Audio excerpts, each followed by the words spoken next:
요한복음 12장 24절에 내가 진실로 진실로 너희에게 이르노니 한 알의 밀이 땅에 떨어져 죽지 아니하면 한 알 그대로 있고 죽으면 많은 열매를 맺느니라. 예수님께서 자기의 십자가의 죽음을 한 알의 밀에 비유하셔서 자신이 죽어야만 많은 생명의 열매가 맺힌다고 말씀하셨습니다. 말씀하신 대로 예수님은 그렇게 십자가에서 아낌없이 자기를 희생하셨고 그로 말미암아 죄인이 구원받을 수 있는 길을 열어주셨습니다. 예수님의 희생은 하나님 나라에서 이루어지는 모든 일들이 어떻게 열매를 맺느냐, 그것은 반드시 희생을 통해서 열매를 맺는다는 것을 가르쳐 주신 것입니다. 교회는 이렇게 희생이 있어야 하는 공동체이고 희생을 통해서 세워져가는 공동체입니다. 오늘 본문은 포로에서 돌아온 이스라엘 백성들이 이스라엘을 다시 재건하는 과정에서 보여주는 작은 희생을 기록하고 있습니다. 우리도 희생의 가치를 알고 희생을 통해서 하나님 나라의 귀한 열매들을 맺어가는 저와 여러분 되시기를 바랍니다. 이스라엘이 바벨론의 포로로 잡혀간 것은 이스라엘의 역사에서 가장 어두운 부분입니다. 우리나라의 역사에서 가장 어두운 부분이라면은 일제 36년 동안 식민지를 지배를 당한 것입니다. 이 36년의 식민지 지배는 그 이후에 있었던 6.25 전쟁에 대한 그런 아픈 기억보다도 훨씬 더 아픈 기억으로 우리에게 남아 있습니다. 이스라엘 백성들도 이 70년의 바벨론 포로 생활이라고 하는 것이 그들이 가지고 온 그 역사에서 얼마나 참 총체적인 문제를 가져왔는지 모릅니다. 그들은 바벨론의 포로로 잡혀가야 할 만큼 그들은 하나님을 떠났고 또 범죄했고 우상을 섬겼고 하나님께서 택하여서 아브라함과 이삭에게 약속하시고 또 모세를 통해서 애굽에서 불러내시고 여호수아를 통해서 그 땅을 정복하게 하시고 그래서 그 땅에 살고 있던 민족들을 쫓아내신 후에 자기 백성에게 그 땅을 주셨습니다. 그런데 바벨론 포로 사건은 하나님이 약속하셔서 주신 그 땅에서 자기 백성을 또 내쫓으신 것이죠. 너희는 여기에 살 자격이 없다 하고 내쫓으신 사건이 바로 바벨론 포로 생활입니다. 이것은 하나님의 진노의 채찍이었습니다. 이렇게까지 하나님께서 자기 백성들에게 주신 그 땅에서 그 백성을 쫓아야 될 만큼 이스라엘은 타락해 있었습니다. 물론 바벨론 70년 포로 생활은 하나님에게도 고통스러운 그런 시간이었을 것입니다. 그래서 하나님은 약속된 70년이 찼을 때에 고레스 왕을 통해서 칙령을 내리게 하시고 포로로 잡혀갔던 이스라엘을 포함한 모든 전 세계의 민족들이 자기의 나라로 돌아갈 수 있도록 칙령을 내리고 또 빼앗아온 물건들도 다시 되돌려 갈 수 있도록 그렇게 했습니다.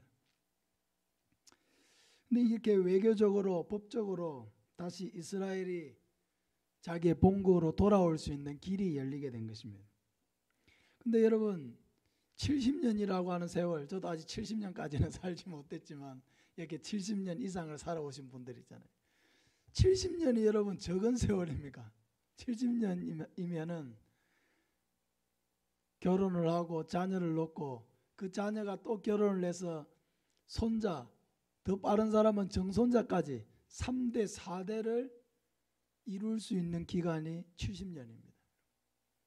그 바벨론의 포로로 잡혀가서 한 몇 년이 있으면은 아이고 돌아가야 되겠다 생각하지만은 70년을 포로로 잡혀서 그 땅에서 70년을 살면서 아들 놓고 손자 손녀가 태어나고 이렇게 했을 경우에는 상황이 많이 달라지는 것입니다.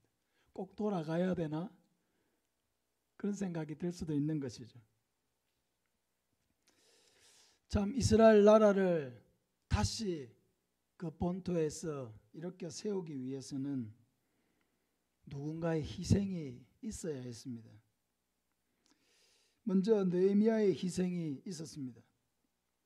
느헤미야는 앞서 스룹바벨에 의해서 1차로 포로가 이렇게 돌아왔고 또 2차에 에스라에 의해서 포로가 또 돌아왔습니다. 느헤미야는 3차 귀환자들을 데리고 돌아온 사람입니다.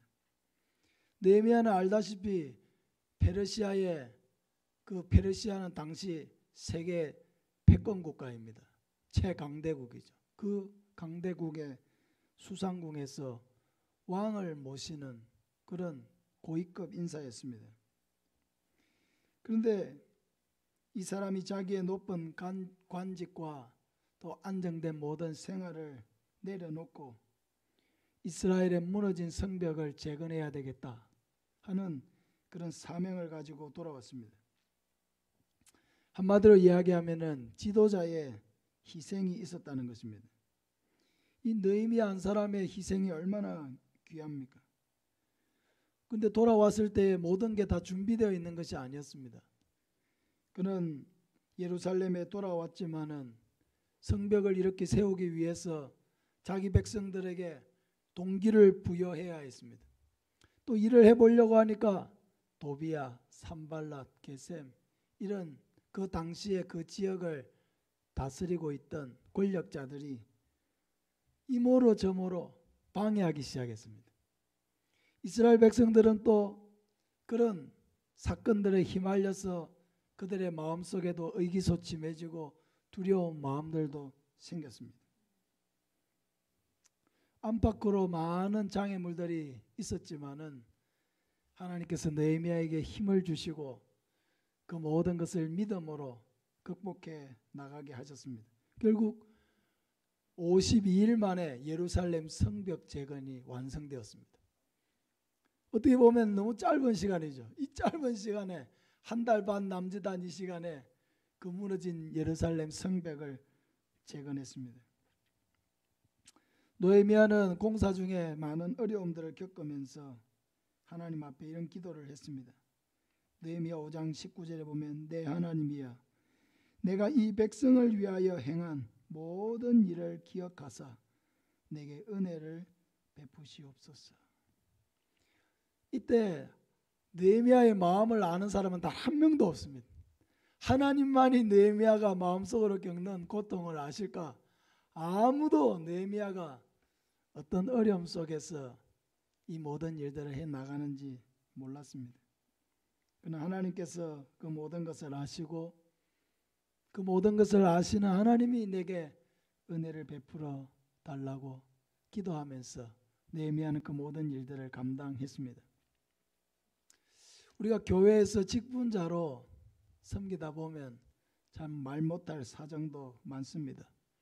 목사로 섬기는 저나 또 장로님으로 섬기시는 분들이나 또 우리 장례 집사님들, 권사님들, 또 우리 집사님들 직분을 맡아서 섬기는 일은 그 쉬운 일이 아닙니다. 앞에서 일을 하는 사람을 보고 잘한다, 못한다 판단하기는 쉽지만은 그러나 정작 앞장서서 일을 해 나간다는 것은 쉬운 일이 아닌 것입니다. 여러 가지 일들을 조율하고 마음이 안 맞는 사람들을 마음이 하나가 되도록 애를 쓰고 흩어진 힘을 하나로 모으고 같은 목표와 방향을 바라보게 하고 함께 힘을 내어서 그 모든 일들이 이루어지기까지 그 모든 일은 쉬운 일이 아닌 것입니다. 우리 장로님들 너무 수고 많으시고 또 우리 권사님들, 집사님들 너무 수고가 많으십니다. 교회는 이렇게 세워진 일꾼들이 앞장서서 행하는 희생이 있어야 일이 이루어집니다. 교회에서 헌금을 할 일이 있어도 직분을 맡았기 때문에 마음에 더 부담을 갖는 것은 당연한 일입니다. 앞장서서 헌금하는 일에도 모범이 되어야 되죠. 봉사도 다른 사람은 이것저것 핑계대고 빠져도 직분을 맡았기 때문에 앞장서서 해야 합니다. 다른 사람이 돌아보지 않는 일들도 구석구석 돌아보고 사람들도 살피면서 감당해 나가야 합니다. 하나님께서 이렇게 직분을 맡기신 것은 예수님이 우리를 위해서 희생하신 그 모범을 따라서 직분자들도 예수님의 그 희생의 길을 걸어가면서 주의 몸된 교회를 세우라고 맡기신 것입니다. 고린도전서 4장 2절에 맡은 자들에게 구할 것은 충성이니라고 말씀했습니다. 따라합시다. 맡은 자들에게 구할 것은 충성이니라. 맡은 자들이 충성하지 않으면 누가 충성하겠습니까? 그러나 우리가 남몰래 하나님께서 자기에게 맡기신 직분을 기억하고 충성되게 잘 감당한다면 하나님이 아시고 칭찬하실 것입니다. 남몰래 충성하면 하나님이 주시는 은혜를 많이 누립니다. 하나님이 주시는 위로를 그 마음에 느낍니다. 하나님이 그 마음에 기쁨을 더하여 주십니다. 하나님이 그 마음에 하늘의 소망을 더하여 주십니다. 하나님과 자신만의 그 은밀한 교제 속에서 하나님을 기쁘시게 할 때 하나님은 우리의 마음을 더욱 기쁘게 해 주시는 것을 경험하게 되는 것입니다. 희생의 길은 예수님의 길입니다. 직분자의 길은 희생의 길입니다. 사역자의 길도 희생의 길입니다. 나아가서 한 사람의 그리스도인으로 사는 길도 희생의 길이에요. 예수 믿는다는 이유 때문에 여러분 참아야 될 일이 참 많습니다. 못 참을 때도 있지만은 그래도 참아야 될 때가 많아요. 그러나 우리가 그것이 내가 가야 될 길이다. 희생하는 것이 나의 길이다. 내게 맡겨주신 사명이다. 그렇게 받아들이고 묵묵하게 감당하면 하나님의 영광을 받으시고 그 희생이 열매가 되게 하시는 줄로 믿습니다. 두 번째로 오늘 본문에 보면 백성들의 희생도 있었습니다. 예루살렘 성벽이 완성이 되었지만 문제가 하나 있었습니다. 예루살렘 성이 오랫동안 제 기능을 못했기 때문에 사람들이 그동안에 예루살렘 성 바깥에 여러 군데 성읍을 이루어서 이미 정착해서 살고 있었기 때문입니다. 그러니까 성벽이 재건되었다고 해가지고 아이고 나 성벽 안으로 이사를 가야 되겠다. 선뜻 그렇게 나서는 사람들이 많이 없었습니다. 성이 제 기능을 하려면 사람이 안 살면 제 기능이 될 수 있습니까? 성벽이 많은 문들도 관리를 해야 되고 그 안에 성전도 있고 또 그 안에 상업이 이루어지고 하려면은 사람들이 많이 살아야 되는 것이죠. 충분한 인원이 살아야 합니다. 근데 백성의 지도자들은 솔선수범해서 성벽 안으로 들어와서 살게 되었는데 그래도 인원이 많이 부족했습니다. 그래서 느헤미야가 고민하면서 이 문제를 해결하기 위해서 두 가지 방법을 고안했는데 하나는 제비를 뽑는 일이고 하나는 자원자를 찾는 일이었습니다. 1절 2절을 다시 보면은 백성의 지도자들은 예루살렘에 거주하였고 그 남은 백성은 제비 뽑아 10분의 1은 거룩한 성 예루살렘에 거주하게 하고 그 10분의 9는 다른 성읍에 거주하게 하였으며 예루살렘에 거주하기를 자원하는 모든 자를 위하여 백성들이 복을 빌었느니라. 이 구약의 배경에서 제비를 뽑는다라고 하는 것은 매우 하나님의 방법입니다. 제비 뽑기는 하나님의 방법이면서 하나님의 뜻이 계시되는 방법입니다. 하나님은 모세에게 가나안 땅에 들어가서 그 땅을 지파별로 분배하게 하실 때에도 제비를 뽑아서 그 기업을 나누도록 하셨습니다. 그 의미는 각 지파마다 줄 땅을 하나님이 알아서 나눠주겠다 이런 의미죠. 제비를 뽑아라. 내가 그걸 각 지파에 맞는 땅을 나눠주겠다. 그런 의미로 제비를 뽑으라고 하신 것입니다. 그래서 가나안 정복 전쟁을 마쳤을 때에 여호수아는 하나님의 명령을 따라서 제비를 뽑아 그 지파별로 기업을 나누어 주었습니다. 여호수아 14장 2절에 여호와께서 모세에게 명령하신 대로 그들의 기업을 제비 뽑아 9지파와 반 지파에게 주었다고 말씀하고 있습니다. 또 우리가 잘 아는 요나 선지자가 있습니다. 하나님이 니느웨에 가서 말씀을 전하라 그렇게 했는데 니느웨에 가지 아니하고 어디로 갔습니까? 다시스로 갔습니다.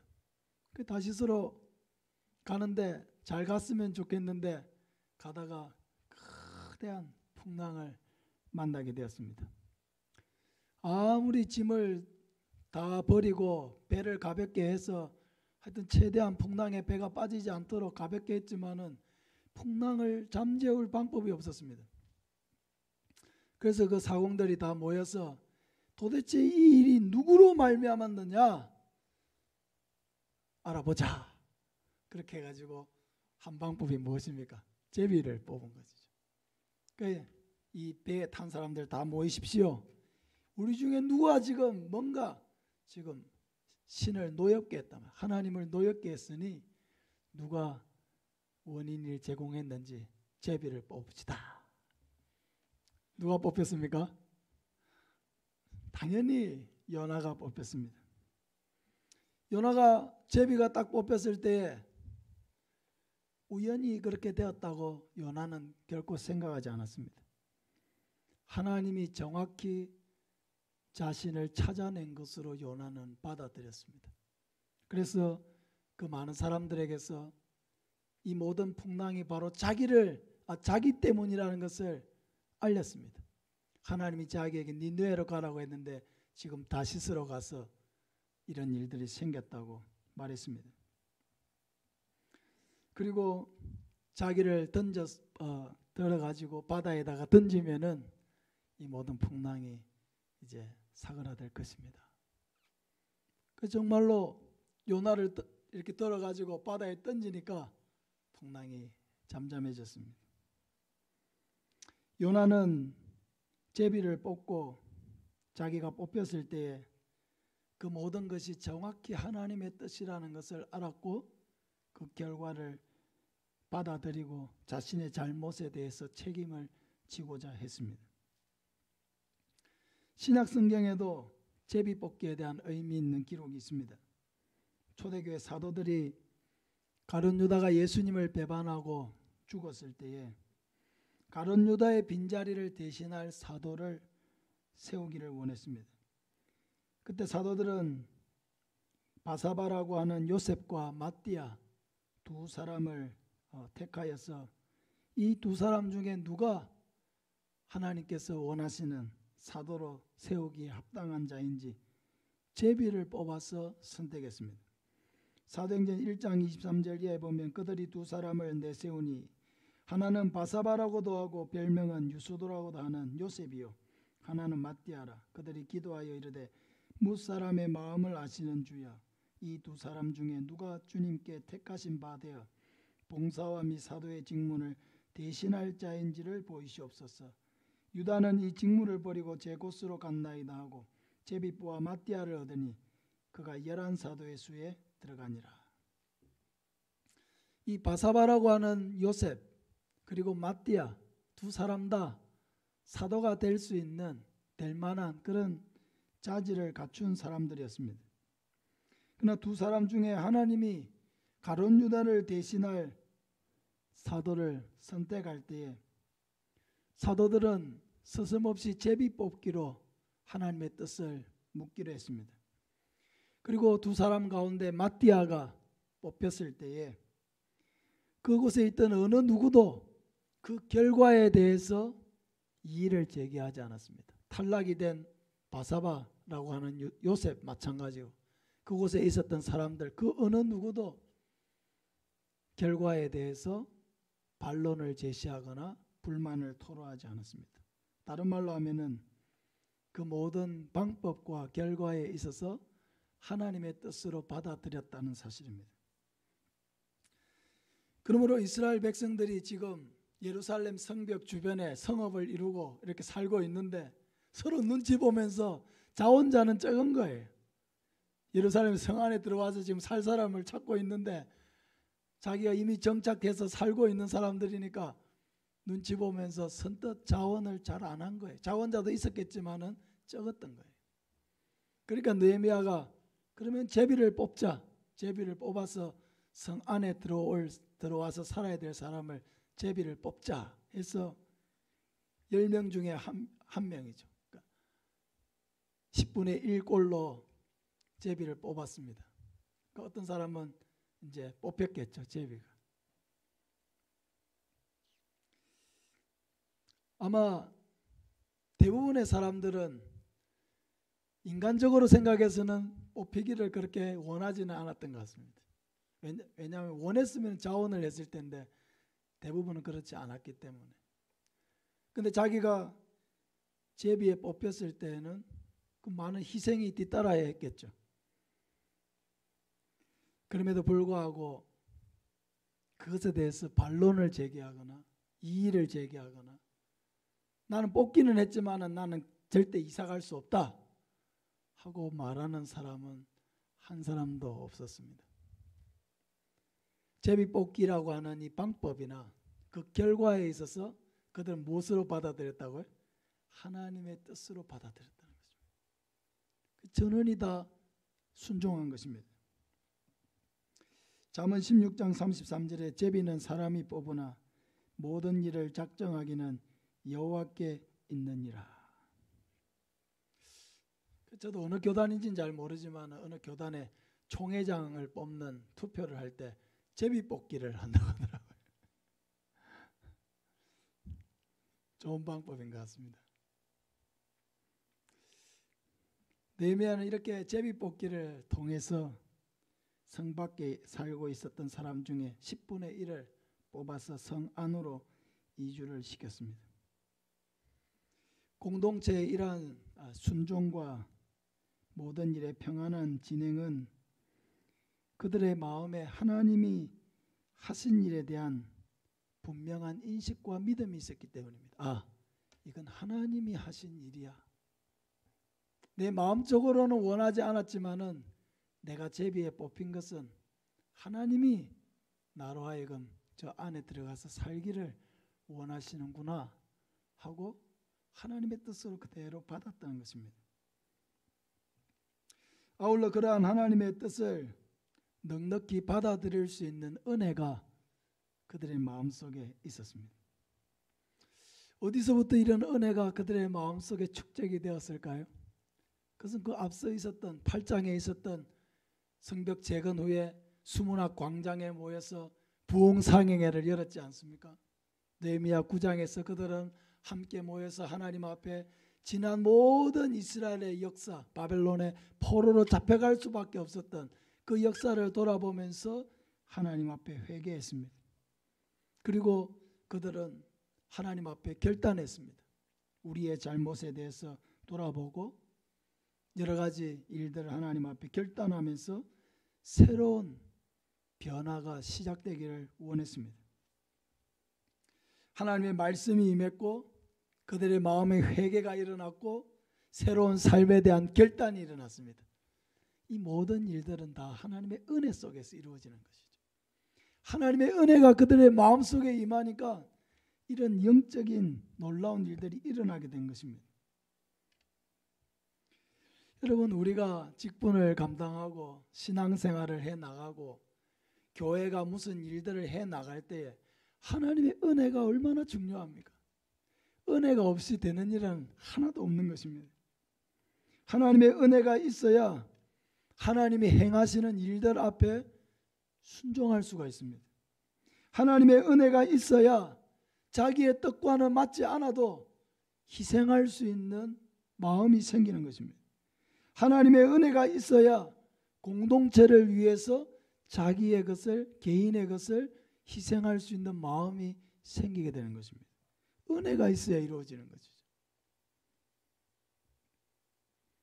이렇게 이스라엘의 지도자의 희생과 백성들의 희생이 어우러져서 예루살렘 성은 제 모습을 찾아갈 수가 있었고, 이로 말미암아 이스라엘의 재건과 부흥은 더욱 속도를 낼 수가 있게 되었습니다. 하나님을 섬기는 우리에게 있어서 희생이라고 하는 것은 매우 중요한 가치입니다. 예수를 믿는 사람이 나는 희생하기 싫다, 그거는 나는 예수는 믿지만은 예수님의 삶은 따라가지 않겠다 하는 것과 같은 것입니다. 직분자로 세움을 입었는데 나는 교회를 위해서 희생할 마음이 없다, 그러면 직분자가 왜 된 것입니까?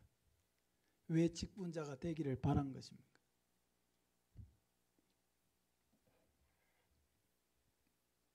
하나님 나라의 열매를 맺는 것은 희생에서 나오는 것입니다. 여러분, 가정에 아이들이 성장하고 자라는 데 있어서 정말로 여러분, 그 아이가 제대로 정말 사람 구실하면서 철이 들고 그렇게 성장해 가는 데 있어서 그 아이의 노력으로 된 것입니까? 90% 이상은 부모의 희생으로 된 것입니다. 아무도 그 가치를 알지 못해요. 자녀들조차도 그냥 조금 부모의 사랑과 희생을 이해할 뿐이지 다 모릅니다. 본인만 아는 것이죠. 희생한 본인은 아는 것입니다. 하나님이 아시는 것이죠. 그런 희생이 있기 때문에 가정이 세워져 가는 것입니다. 아이들이 성장해 갈 수가 있는 것입니다. 교회도 마찬가지죠.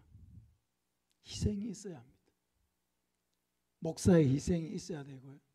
장로님들의 희생이 있어야 되고요. 권사님들의 희생이 있어야 되고, 세워진 여러 장립 집사님들 또 서리 집사님들의 희생이 있어야 합니다. 직분자들의 희생이 없이 교회가 서가지 않습니다. 우리 교회가 여기까지 이렇게 서올 수 있었던 것은 세워진 분들이 최선을 다해서 희생했기 때문입니다. 그리고 이러한 희생의 전통이 우리 교회 다음 청년들에게 이어지고 또 자라고 있는 아이들에게 계속 이어져서 우리 교회는 그렇게 세워져 갈 것입니다. 지도자에게는 지도자에게 요구되는 희생이 있습니다. 성도에게는 성도에게 요구되는 희생이 있습니다. 희생을 이상한 것으로 여기면 안 됩니다. 당연한 것입니다. 목회자가 목회자로서 희생하는 건 당연한 것입니다. 장로님으로서 세워져서 그 장로님에게 요구되는 희생은 당연한 것입니다. 우리 권사님들, 집사님들 세워지 그분들에게 주어진 부담과 희생은 당연한 것입니다. 그것을 하나님 앞에서 기쁘게 받고 내가 하나님 나라와 그 영광을 위해서 내 자신이 하나님 앞에 쓰임받을 수 있는 것을 감사하게 여기고 기쁘게 여기고 묵묵하게 그 일들을 감당해 나가면 하나님께서 그 희생하는 자들의 마음에 하나님의 기쁨으로 충만케 해주실 뿐만 아니라 그 희생에는 반드시 열매가 맺히도록 하시는 것입니다. 그 희생에는 반드시 놀라운 역사가 일어나게 하시는 것입니다. 저와 우리 모두가 예수님이 먼저 우리에게 보여주신 그 희생의 길을 따라서 묵묵하게 따라감으로 하나님 앞에 영광이 되고 또 주의 몸된 교회를 든든하게 세워나가는 귀한 일꾼들이 되시기를 예수님의 이름으로 축복합니다. 우리 같이 한번 기도하겠습니다.